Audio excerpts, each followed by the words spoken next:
গত কয়েক বছর ধরে টি-20 এবং ওয়ানডে ক্রিকেটে ফিঙ্গার স্পিনারদের তুলনায় লেগ স্পিনারদের প্রাধান্য দেওয়া হচ্ছে। প্রায় প্রতিটি দলেই একজন লেগ স্পিনারকে নিয়ে দল সাজানোর চেষ্টা করছে, যার ফলে ফিঙ্গার স্পিনারদের চাহিদা কমে আসছে।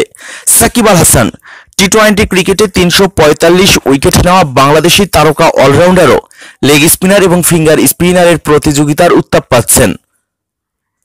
আইপিএলে সানরাইজার্স হায়দ্রাবাদ দলে লেগ স্পিনার রশিদ খানকেই সবার আগে প্রাধান্য দিচ্ছে টিম ম্যানেজমেন্ট।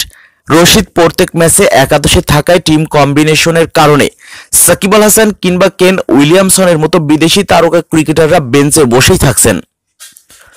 সাদা বলের ক্রিকেটে ফিঙ্গার স্পিনারদের টিকে থাকা কঠিন, অকপটেই স্বীকার করেছেন সাকিব। তার ভাষায় কঠিন, বিশেষ করে অফ স্পিনারদের জন্য এটা খুবই কঠিন। আপনি যদি লেগ স্পিনার হন তাহলে কিছুটা সুবিধা পাবেন, কিন্তু বেশিরভাগ মাঠ তেমন বড় নয়। আর এটা এমন একটা ফরম্যাট যেখানে ব্যাটসম্যানরা সবসময় চওড়া থাকে।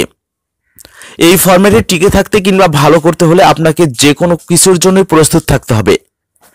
তবে সাকিব আল হাসানের বিশ্বাস 3 থেকে 4 বছরের মধ্যে লেগ স্পিনারদের এই আধিপত্য কমে আসবে, কারণ ব্যাটসম্যানরা ধীরে ধীরে লেগ স্পিনের বিপক্ষে নিজেদের আরও পারদর্শী করে তুলবে।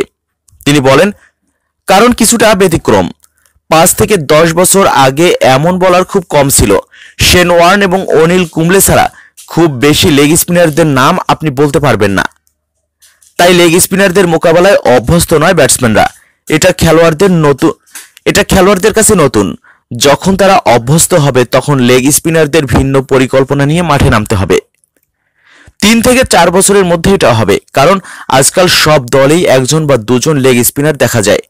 তাই ব্যাটসম্যানরা চেষ্টা করছে সেভাবে খেলতে, আর তাদের বিপক্ষে ভালোই খেলছে। যখন তারা আরো ভালো খেলতে থাকবে তখন আরো উন্নত পরিকল্পনা নিয়ে লেগ স্পিনারদের মাঠে নামতে হবে।